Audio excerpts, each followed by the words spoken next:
Hi everyone, and my name is Maria Delaney, and I'm the president of the Irish Science and Technology Journalists Association, and welcome to everyone here today for the final event in our Beyond Tiering series, which is taking a critical look at science coverage in the Irish media.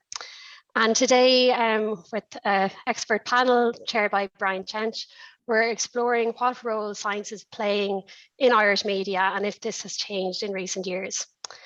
And Brian Chench is a writer and editor specialising in science communication and formerly coordinator of the Masters in Science Communication at DCU. And he is co-editor of the Routledge Handbook of Public Communication of Science and Technology and immediate past president of the PCST, the Public Communication of Science and Technology International Network. And I'm going to hand it over now to Brian's expert hands to chair this event. Thanks, Maria, and good morning, everyone. Well done to the Irish Science and Technology Journalists Association in running this series, of which this is the third and final episode on the role of media in covering science. And I guess it's clear, particularly as a result of the climate challenge, the climate crisis, and the pandemic, that the roles of media in covering science have been multiplying in recent years and even in recent weeks and months. But then we've also had the combined impacts of various kinds of technological and structural changes within the media, which have affected all media, but we'll be focusing on the effects on science coverage. And we'll come to the pandemic in due course. We probably need to take a break every now and then from talking about COVID. But just in terms of different roles and trends in the roles of media in covering science, allow me to cast my mind back and have you come with me to 30 years ago, roughly, when I became active through the Irish Science and Journalists Association in the European Union of Science Journalists Associations. And I recall going to a meeting in Vienna, a conference in Vienna of national associations of science journalists, in which the host, the principal host from the Austrian organization, said, and I can still hear the words very clearly, "Our job is transmission. Our job is the transmission of scientific results to the public." And that's a model that was very strong at the time, and very strong in science popularization and science communication generally, and that has been subsequently challenged, but it still is there and still often referred to. A couple of late years after that event, I helped organize with the late Mary Mulvihill a conference in DCU called Science and Communication Bridging the Culture Gap, in which we had several leading scientists take part, but also leading practitioners, both nationally and internationally, of science communication.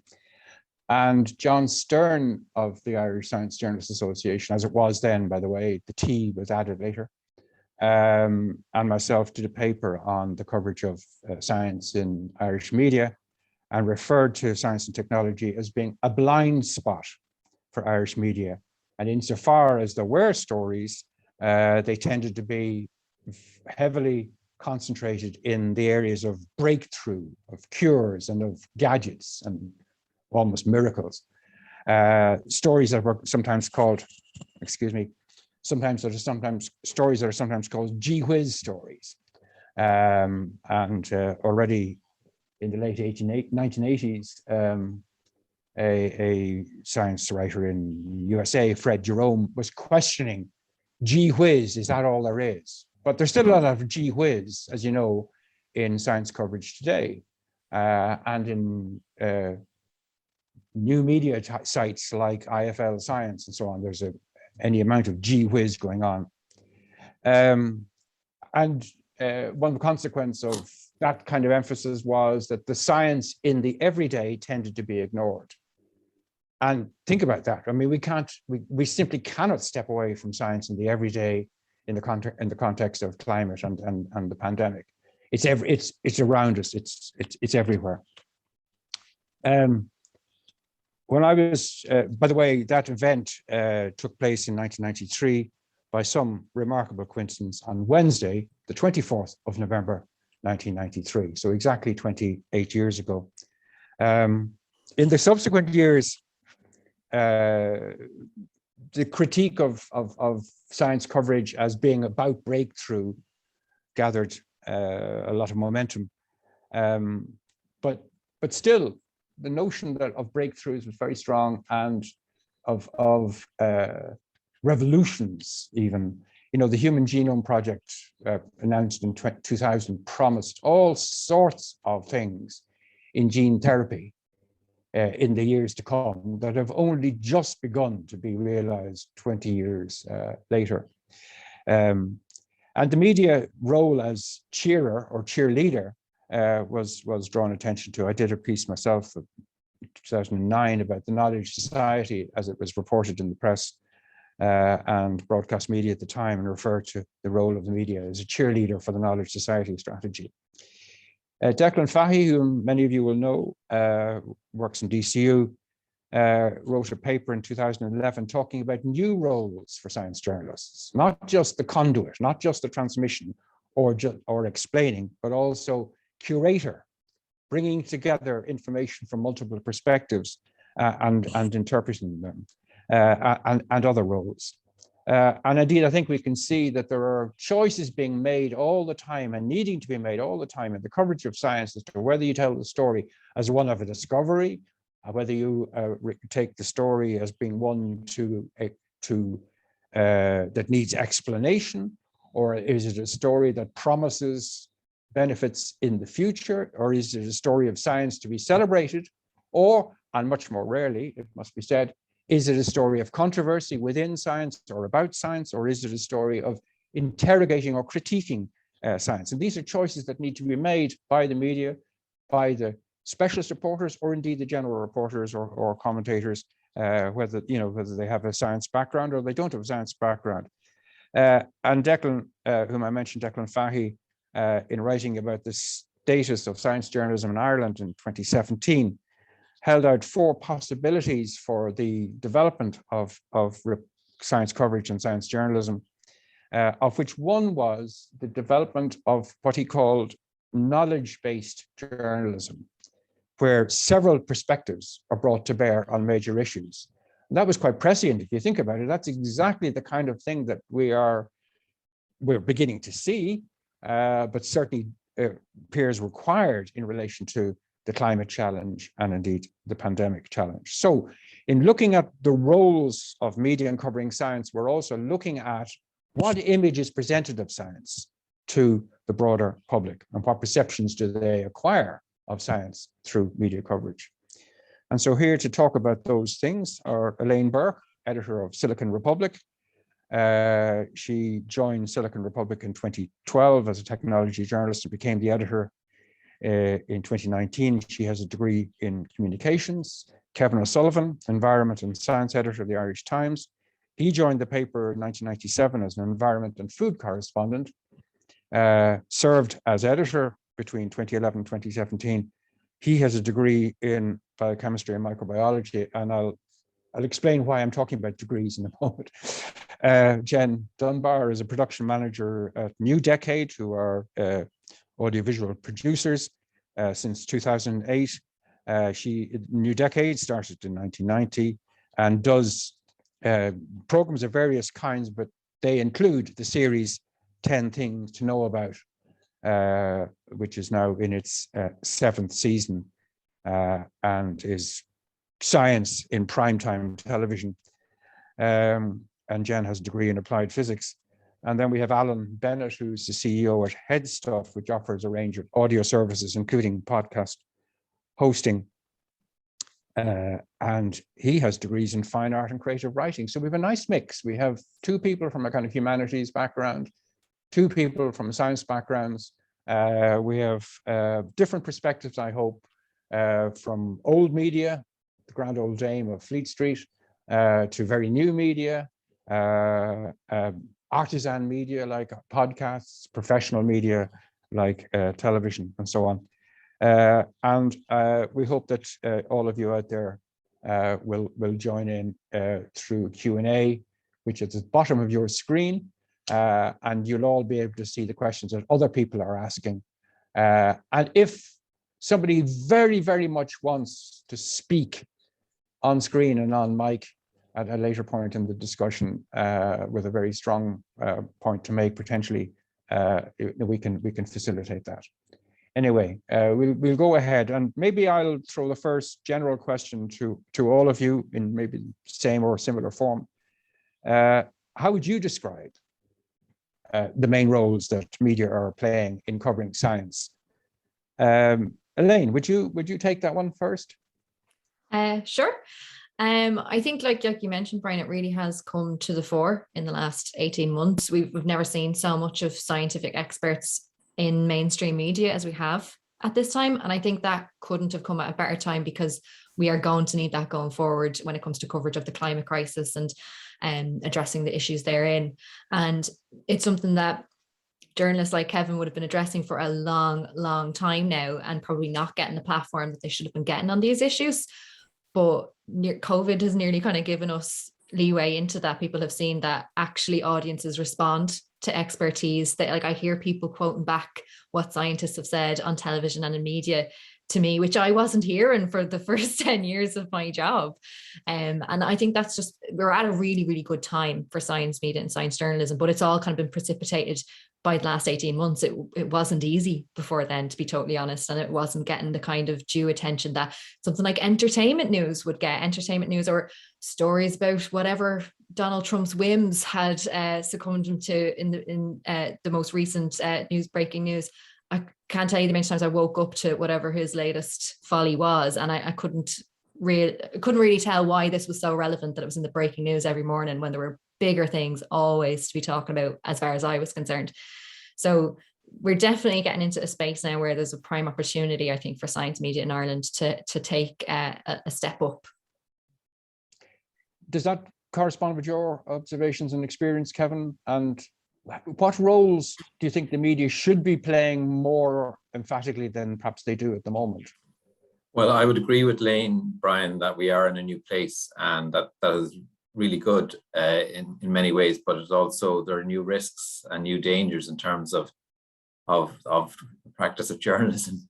I think she's right in the sense that big issues like climate and the pandemic have forced, good science onto the main stage of media coverage, which is a really good thing. And I think it's a necessary thing as well. But on the other hand, I think the problem is that there's issues of trust now that, say, didn't exist in the past, disinformation. And so therefore, we have to be really careful about how we present science and justification for certain findings or certain statements. And I think a big element of that has to be the journalist's role in proper sourcing, in proper identification of the issues, and that builds the trust, and then that counters the huge avalanche of misinformation out there that's channeled through social media, and that's sort of like a bulwark against all of that. Now, as against that sort of negative issue, I think the place of science in Irish society is very strong at the moment.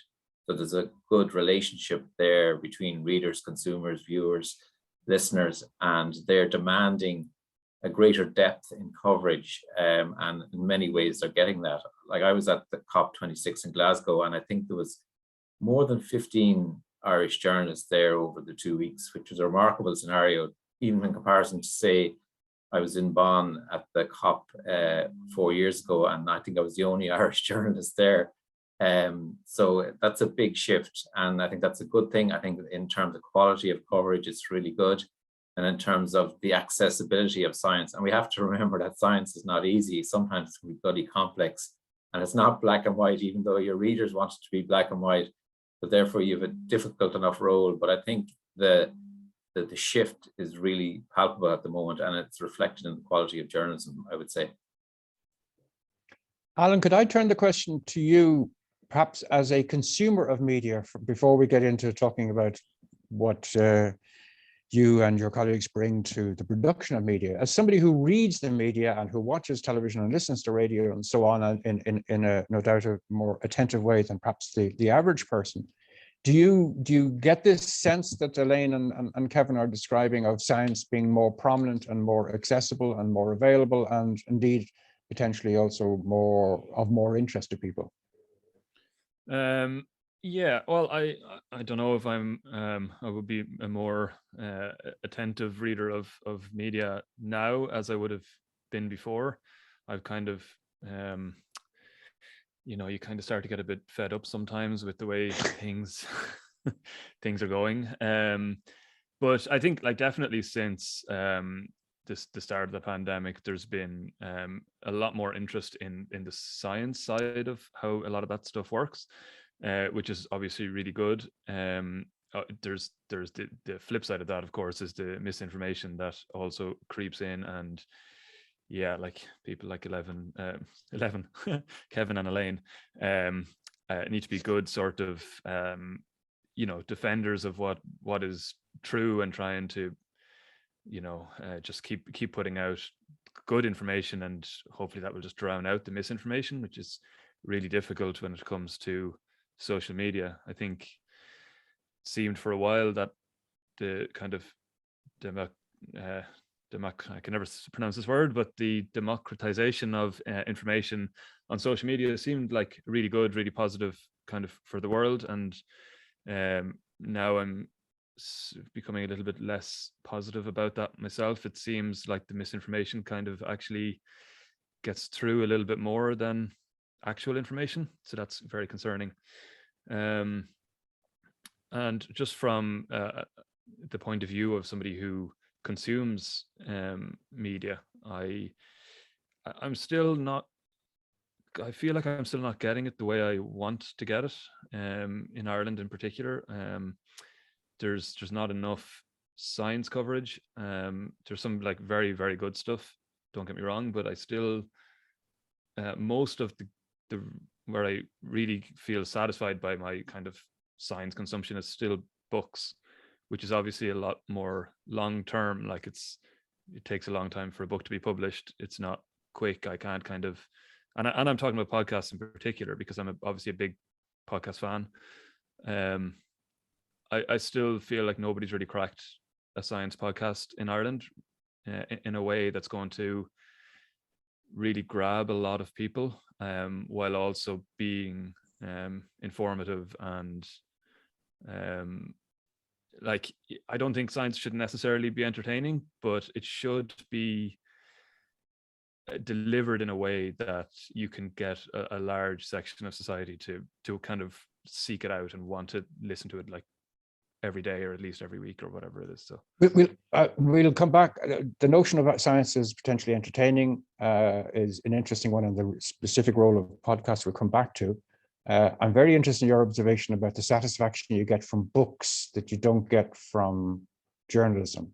And I think there might be an interesting discussion about that. I have a notion what that might be about, but let's come back to that. Jen, you've come into media from a science background. Did you come in with the notion that you would be communicating science, or is it coincidental?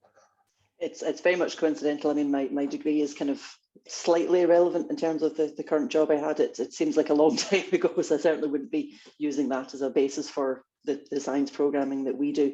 I kind of just, when I started out kind of working in film and TV, I had no intention at all of getting into science programming. It just happened to be that the company that I joined in 2008 had started, they produced I think it was a program called Flashes of Brilliance back in, I think it's 2006, 2007. And then we kind of found a bit of a kind of gap in the market effectively for science programming on television. And we started out doing a series called The Investigators, which was, it was funded effectively through some of the semi-state agencies, the Chagas, the EPAs. And then that's kind of developed over the last 10, 12 years into the series, which is 10 Things to Know About, which is, as you say, it's in its 7th year. So to be honest, it was good to have the physics background from however many years ago, just in terms of the the love of science. Like I just have a genuine interest in it, and you know, it was a nice manage to come together and to work on science programs. And we've done, you know, we did a program on Schrodinger a few years ago. We're doing another series on geology, of the geology of Ireland, which will come out next year. So you know, there's lots of great material in there. And as you said in your opening, you know, a lot of it is the everyday science as opposed to the big wow, the cure for cancer, you know, the cure for COVID. It's what we do like to do with 10 Things is to try and show that there's so many projects that are happening at the moment in so many different areas. And here's just a little flavor, and hopefully it's something that people can access. I mean, it's 8:30 Monday night, 8:30, it's very accessible to people. Hopefully it's a good launching pad for, you know, people to find out a bit more. And because I mean, it's a half-hour program, so you're never going to be able to cover huge topics in half an hour in the detail that, you know, the PhD students and the researchers who've been working on this for 20 years are, you know, they've got that mass amount of detail. So we're just really just trying to give people a flavour, hopefully a window into the world that they can then kind of follow up on and capture the interest, hopefully. And do you get a sense as to how the audience is reacting? I mean, do you, in a way that obviously Elaine would get more immediately through working on an online context, what sense do you have of who the audience is for 10 Things to Know About, and how do they interpret what they're hearing? I think a really good indicator would be we get phone calls through RTE information office. We also get direct emails through the website and things, and through Twitter. And a really good example would be quite a lot of teachers and lecturers would contact us to ask us, you know, can we show that segment we saw it last week? We'd love to show that as part of our course, you know, in the classroom, in universities and colleges. So there's definitely, it has a real use in that sense of people seeing that this could be a window into a topic that they can then take further, as I say, into other areas or into greater detail. And you know, we don't want to skim across the surface either. We do want to really present these topics and you know, show some of the detailed work. But I think, as I say, I think it's hopefully a good window into the world of these, you know, these topics that people can then follow on from.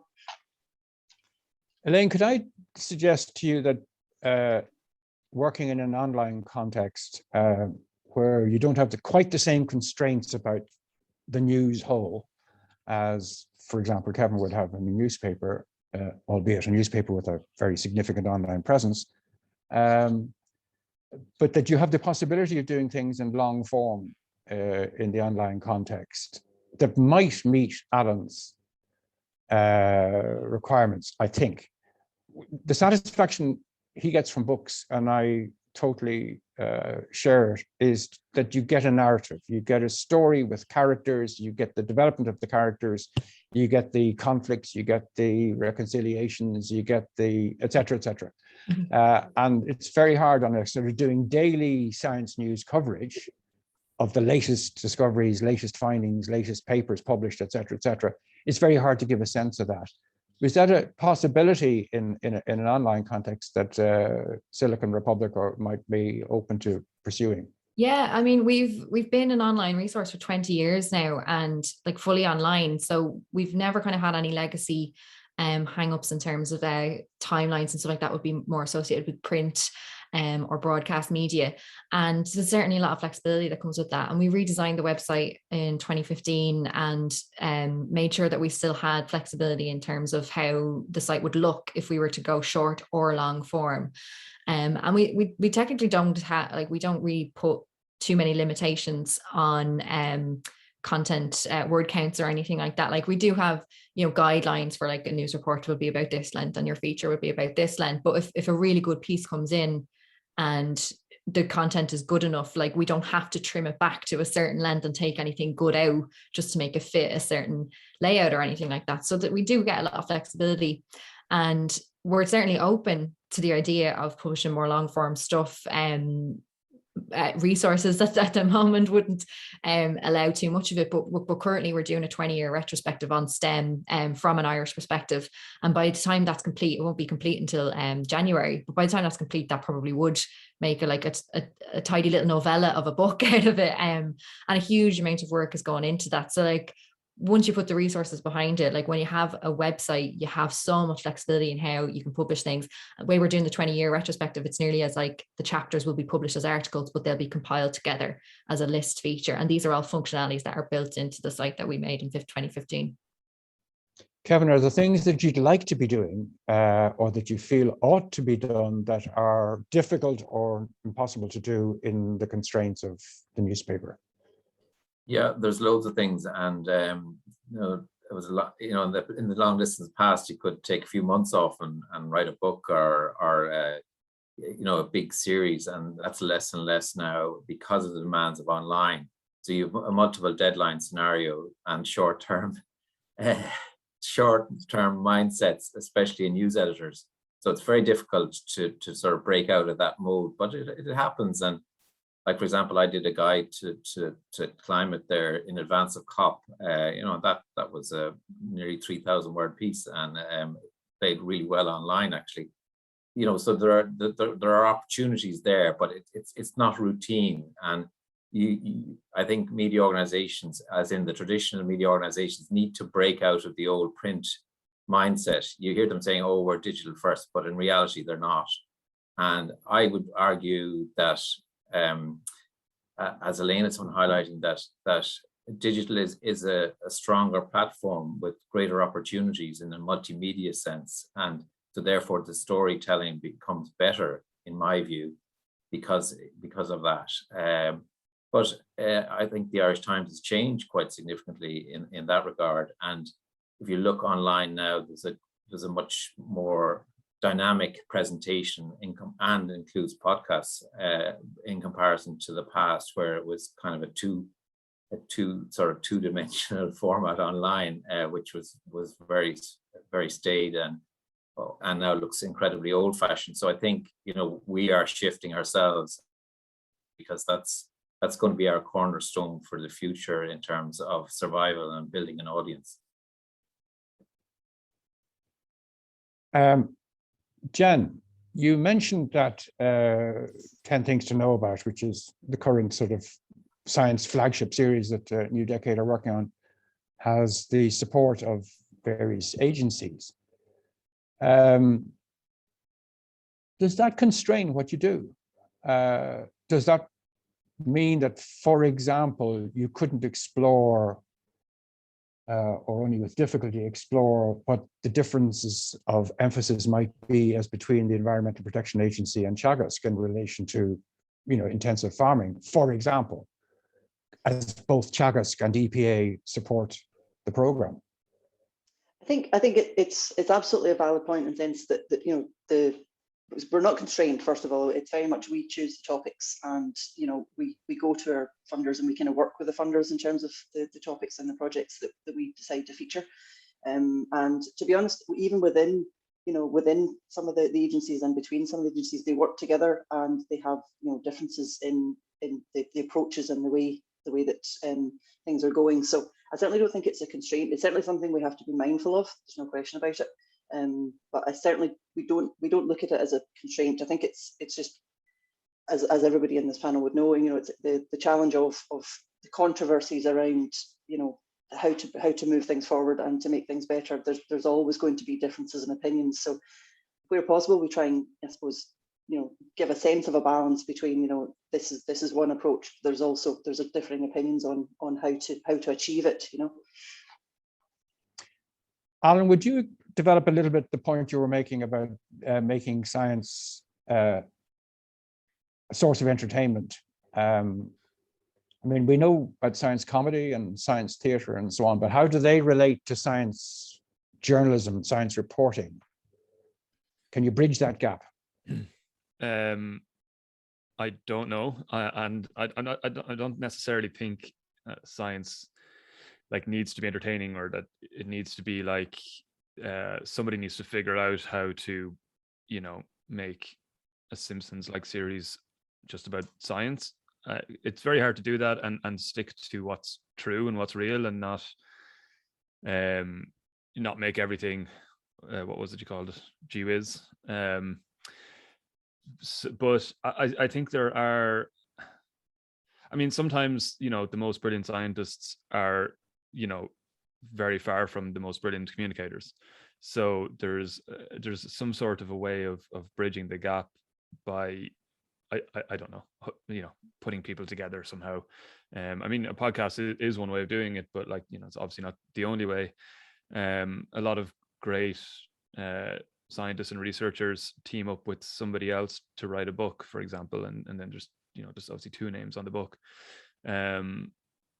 It's, in terms of journalism, and I hope what I said earlier didn't come across as like, Elaine and Kevin aren't doing enough. It's more that I think there should be more Elaines and Kevins. I mean, I don't know how many full-time science journalists there are in Ireland, but I feel like there should be, 1,000. I don't know. I just feel like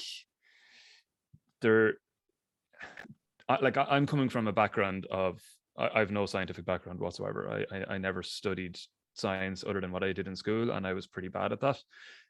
Yet I find it extremely interesting, and I love reading science books and science journalism and keeping up with what's happening. And there's nothing special about me, so there's some way, I think, to tap into kind of everybody with science. And I don't have a good answer for you, but I'd like someone to figure that out. Well, we might ask you later if you were advising somebody on doing a podcast, where you might guide them to. But let's see what's coming in on the Q&A.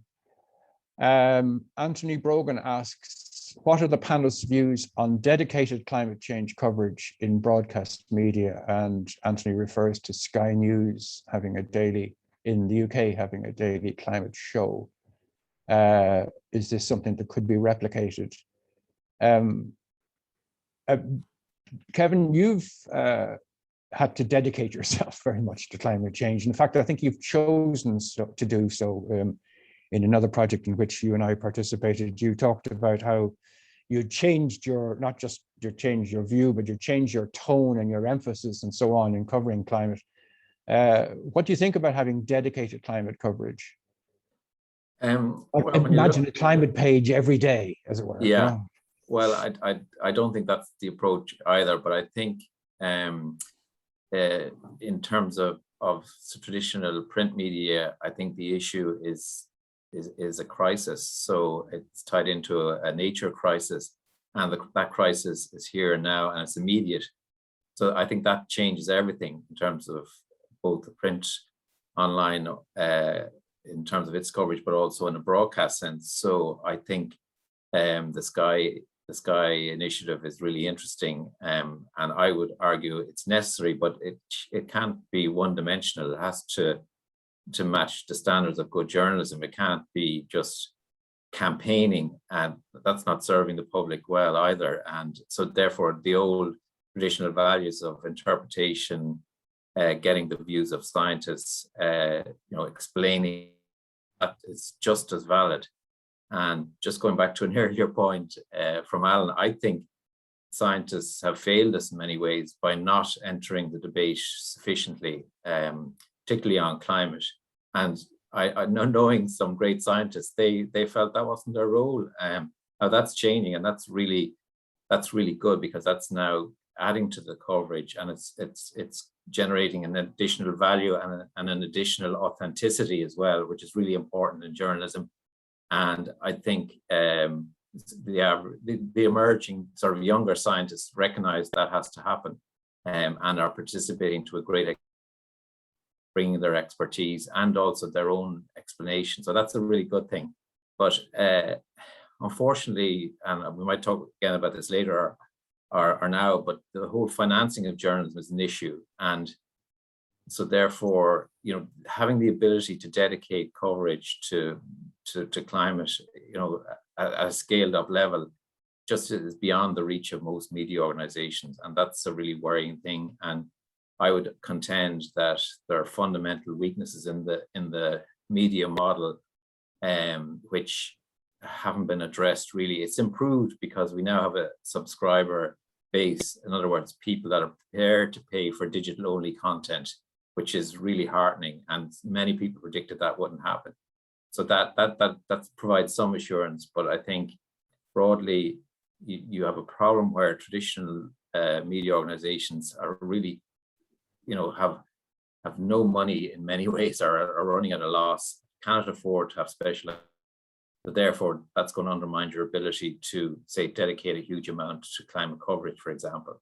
And that needs to be addressed. And then I think more specialist organizations are recognizing that that's where their value comes in, and that's what they bring to the table. And that's fortunately going to give them, a greater viability in the long term, which is a good thing overall for journalism. Elaine, would you pick up?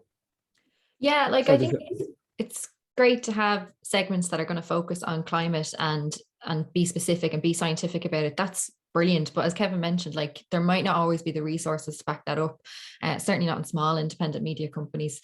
But that's not to say that this coverage shouldn't be broadening out anyway. Like it doesn't need to be siloed into its own segment. Really, like I would love to see more business journalists take up the banner of taking a bit more of a climate conscious approach to their reporting.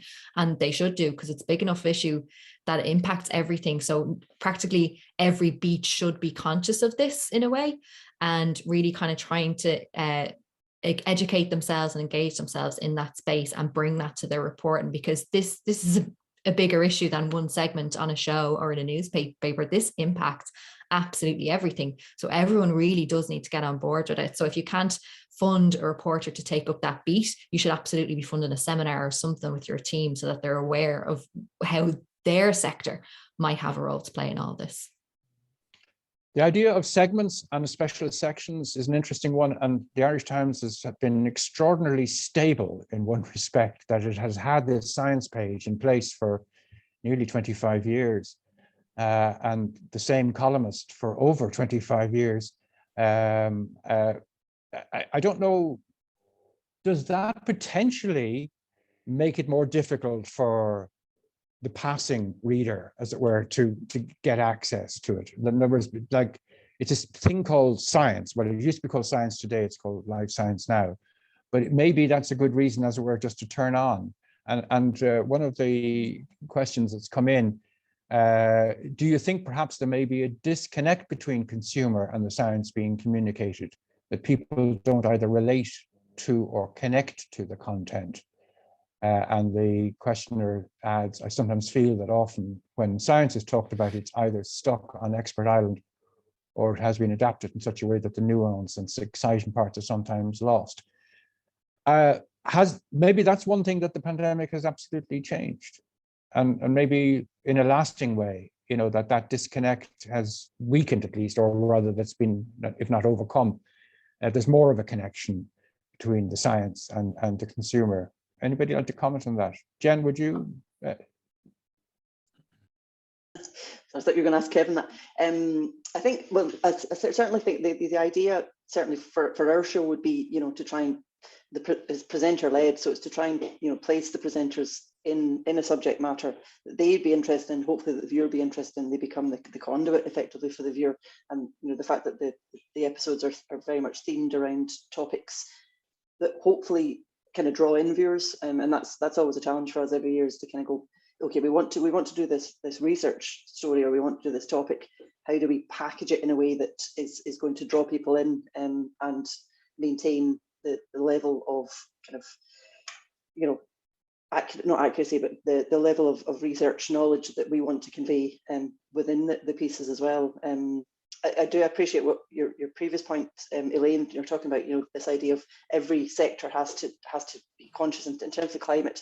It has to be across the board. And it's true that sometimes a segment on climate, or a segment on a certain topic, somebody might go, I have no interest in that, and they turn off, but as if it's embedded within another subject that is absolutely directly connected to it. Sometimes it can be filtered through more easily. I mean, every show I think this year we've done has had some, even if it's not been on COVID, it's had a COVID aspect to it. It's probably had an environmental climate aspect to it. Even if it's not on the surface, it's absolutely embedded in every single topic. So I think, that phrase, by stealth was used years ago, science by stealth. Now it's almost like, can we do climate by stealth? Can we do, kind of trying to embed these things within something else where people it's conveyed almost without people realizing that it has a big stamp on it. And I think, as Elaine and Kevin were saying, if we can spread it across all the topics, I think that's certainly much more positive. This relates to possibly to a question from Sean Duke. When it comes to climate, how do you engage an audience that might be bored with the message that climate change is a big problem? People tend to switch off, he suggests, even when warnings are dire. You must be conscious of that, Kevin, obviously, the amount of effort you're putting into coverage of climate, that there may be an overkill issue or an alarmism issue. Yeah, that's a huge factor all the time. And I dread having to write stories about, Ireland's emissions are worsening and we're facing disaster and it's coming within 10, 20 years. So I'm really conscious of that myself, and I'm very conscious of levels of eco-anxiety within young people, but also in all generations. And the natural response would be to turn off and say, that's not for me and we're doomed anyway, or whatever.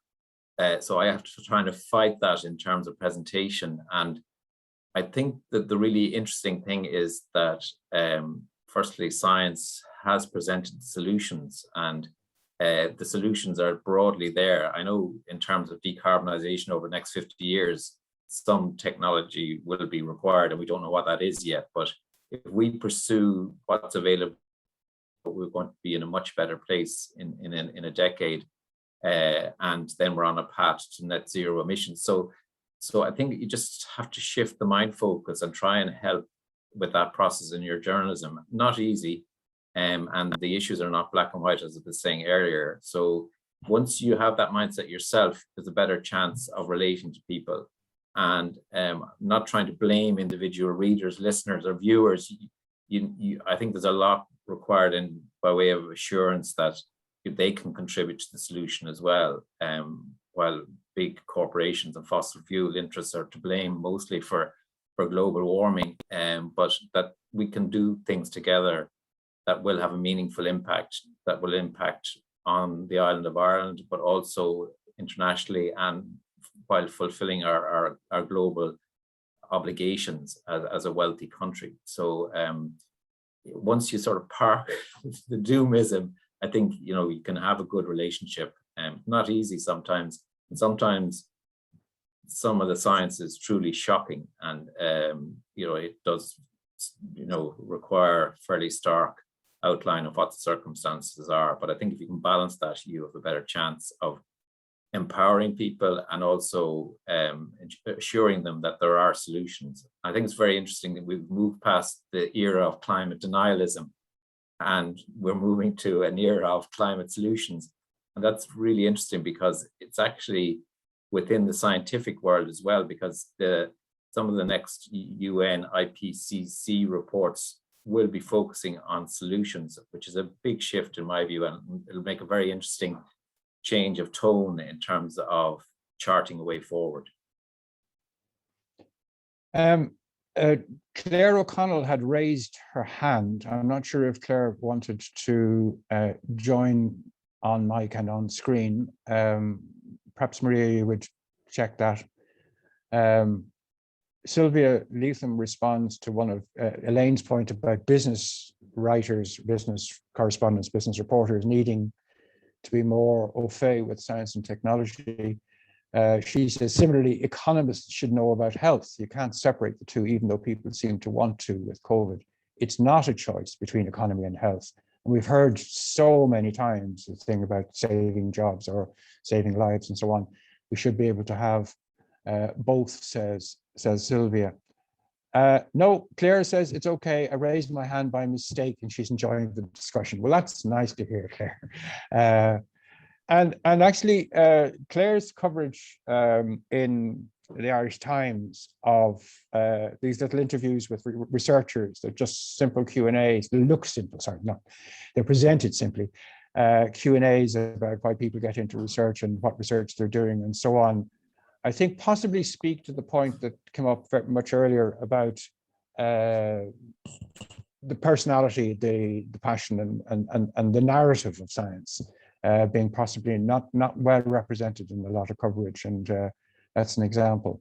of it. But let me go back to the podcast things, because one of the personalities of the last 2 years is a podcaster as well as everything else, and that's Luke O'Neill. I mean, quite how he does all the things he's doing, I cannot understand. And he probably keeps his band going as well. But the way he does a podcast is very much his avuncular, chatty, conversational self. Just happens to have a microphone open, you know, and he talks about a science topic. Does that make it more accessible and more likely that people would listen to it, that it's presented in that style? There's no interviews involved, as far as I know. I haven't listened to every single one of the episodes. If you were trying to encourage somebody, you know, maybe somebody who's participating in this event, Alan, as a science writer, or somebody interested in communicating of science, if you were trying to advise them on a good format for a podcast that might meet those requirements of telling stories, of being entertaining and being interesting, and not overkill and not boring and not deterring people by having science presented in certain ways. Anyway, Alan, could you write a short sort of pitch as to what a good science podcast would look like or sound like? No. But but I mean, like, there's obviously a lot you can do. I think just to I had like some thoughts about a few of those points. I mean, you were talking about the personalities and getting things across, and I think this is like a big issue. And I was kind of thinking about it. I mentioned it earlier in terms of social media.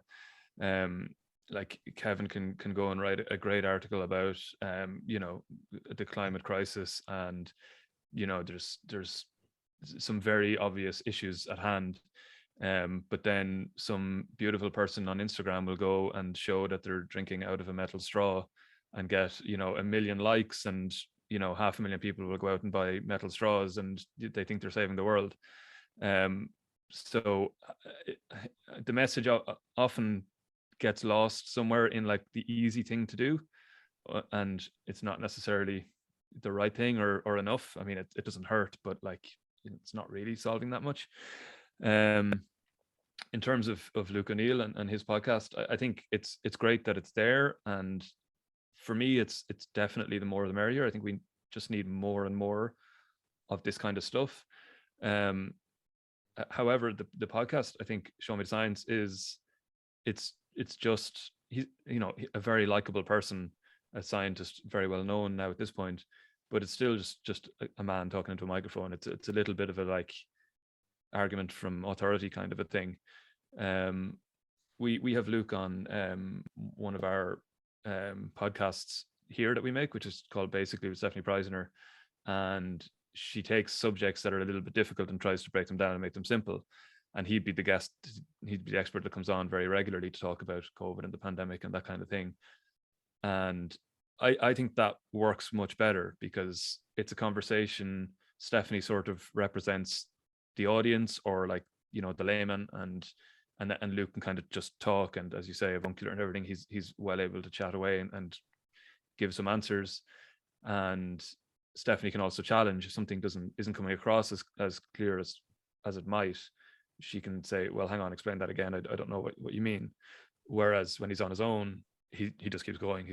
He understands everything. It's very simple to him. But so that's one way. I mean, there's lots of podcasts. One of the ones that I don't listen to as much anymore, but I used to listen to a lot, was the Infinite Monkey Cage, which is it's a comedian and a scientist, two very well known personalities, but it's light and very entertaining and very funny and fun to listen to.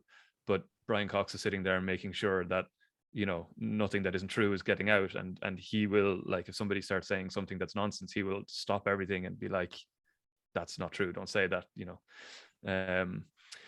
So I think that works, but I think really what we need is probably more, as I was saying, more and more science stuff, so science podcasts. So there's different levels.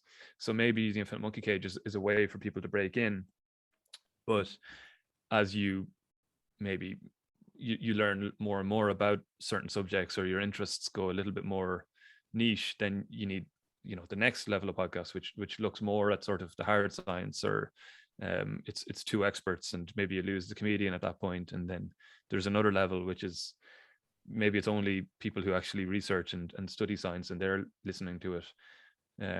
But I think a progression like that, I mean, that's how it happened with me with books. I started reading very simple, like basic stuff at the start. It was like, actually, I think the first book that kind of got me into it was Bill Bryson's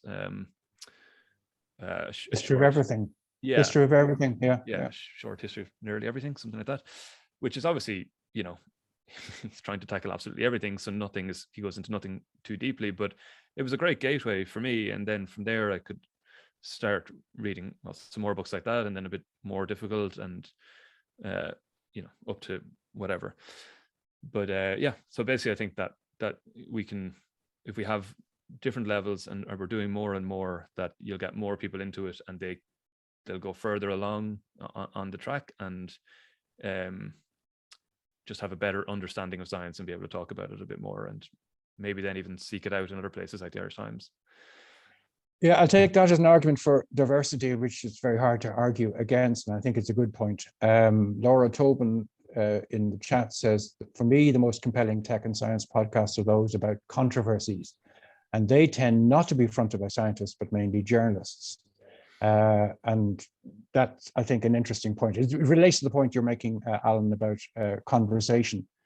Elaine, when we look back on these extraordinary 18 months, 2 years, or whenever we get to look back, when we're at the other side, do you think we'll be looking at a set of lasting changes in the relationship between science and society via the media? What's your sense of what we will have gained? In other words, will we gain something from this crisis? Yeah, I mean, actually, as I said at the top, I really feel like this has been a tipping point. And yeah, we all want to be at the point where it's in our rear view mirror, but we're not quite there yet. And I think the point was made earlier about the exhaustion with COVID coverage kind of reflecting the exhaustion with the climate crisis, because they're two very pertinent global issues that have impacted people on a very personal level and have caused disruption in people's lives. And the doom and gloom can be exhausting. It can be exhausting as a journalist as well. Like, I'm sure Kevin has struggled to brace himself a lot of the time. But I think what we need to realize is, I think a lot of that backlash actually comes from the amount of weight that was put on individuals and kind of giving them a sense of personal anxiety for their role in this problem. We did it with COVID, and we've done it plenty of times with the climate crisis. And when I say we, I just mean society and the media as a whole. And we really need to pull back from that. As Kevin said, like, this is going to be about systematic change and about like really taking it to those top levels that have really brought a lot of these problems on. I'm not saying the top levels cause COVID. I'm moving back to the climate crisis here. And that we also spoke about like the nuance that needs to be taken into science coverage. Like, this is a full spectrum thing. You can't just go from the individual level, which is one tiny part of the spectrum. You need to be covering the whole lot, which is that a whole system created this situation that we're in now. And this is why I mentioned earlier that this needs to be part of everyone's brief, really. And then it won't be so exhausting. It doesn't have to be all doom and gloom stories. It just needs to be that we need to shift our focus, shift our approach, and shift the voice that covers these issues and make them part of the everyday agenda. Like everyday science, this should be everyday science. And you do see that people have an appetite for that. People are talking about like when they're going shopping and they're trying to make climate conscious choices. Like, so they want to know that businesses, that food, that agriculture, that everyone is trying to do their best in this. They don't want to feel like it's all on them bringing their reusable coffee cup out every time they go to get a coffee. Like, I think a lot of it went down to the personal level, and that led to a lot of exhaustion in audiences. And I think what the appetite there is, they want to see more challenging of the systematic change that needs to happen in this respect. And covering the nuance in science, like I think we spoke earlier about, I think we kind of veer between, science writing is too academic and it's not accessible then. And then it goes all the way over to the other side where it's like, let's make it entertaining and silly. There's such a vast in between there that we can cover. And we try to sit in that space in Silicon Republic. No one on my team actually has a science degree currently. We've had people who've had science degrees right for the site in the past, but currently we don't have anyone who has one. We're just all really interested in bridging that gap between academic science and general audiences, and especially business audiences as well. We think they really need to be aware of this stuff, because if they're going to shape economies, they need to be aware of science and the good science, as Kevin said earlier, that can maybe be brought into how they work. And there's so many spaces you can sit in there. There's pieces that we've written that have traveled really well across broad audiences. Like we did a list of robots a couple of years ago that's still getting traction today, because people love things like robots and space and things like that. But there's accessibility on our site. If they land on one of those stories, that they might find something else. They might find a story about feeding seaweed to cows that has launched a great debate now, because it sounded like a great idea at the time, but then there's other factors to that. We don't actually want to drive more dredging of seaweed into an industry that's not actually very sustainable to begin with. And that's the beauty of doing science writing. Science, as any practitioner here will know, isn't definitive. We have this opportunity to really explore things and tease things out over time and not be definitive about it. And that's exciting in its own way. It doesn't have to be gee whiz and breakthroughs and solutions. It just needs to be talking about what's happening, and let's have a conversation about it and bring it to the dinner tables, hopefully at home. The example you just gave there, Elaine, about seaweed being potentially a sort of mitigator of methane and so on from flatulent cows, is an interesting one about how a story that was originated by a university and Teagasc as a really good news story. You know, we can cut down the methane output from livestock, was turned around into a different story about the environment and about finite resources and so on. Unintended consequence, clearly, from that, and then probably some learning from that for the people who put out the press releases in the first instance. Slightly apropos, just don't want to lose it, but there was a question from Eilish, who works in the European Research Council, as to whether it matters to people how and by whom science is funded. Jen, what's your sense of that, given that you work on that program that involves funders of science and so on? How keen are the funders themselves that it be known that they are the funders, and how much do you think it matters to those who are watching, listening, or reading? I think, in fairness, that the funders genuinely want to spread the word about their projects, and as I say, we work with them each year. Looking ahead to next year, potentially, hopefully we'll have the series back again next year. I think they absolutely want some of their kind of topics and their interests on television, but most of the time they're aligned with things that they're everyday topics anyway. They're always human health, they're agriculture, they're climate, they're just everything and anything. So I don't think it's a case of kind of they want their stamp on the program, and we certainly we obviously have to be, we're bound by RTE guidelines anyway, so we have to be careful in that sense, regardless. When it comes to kind of the idea of the European angle, or where the funding comes from a viewer perspective, I don't know if it is something that's I mean, obviously we're not speaking directly to viewers on a day-to-day basis. We'd get emails through, we'd get contact forms through, we'd get the odd Twitter reference, but I don't think it's ever really come back to the funding. And the key thing for us, I suppose, is just to have a broad sense. I mean, science is such a huge word when you think about it. There's so many different topics that we want to cover. And I mean, this is our 7th series, and there's still probably 20 post-its on the wall of topics we'd like to cover, and some that we'd like to return to, because, as I said, it's half our show. So we did a thing on we did a program on flooding and droughts last year, and we did a program on geohazards, which just went out there on Monday night. And everything kind of builds and builds.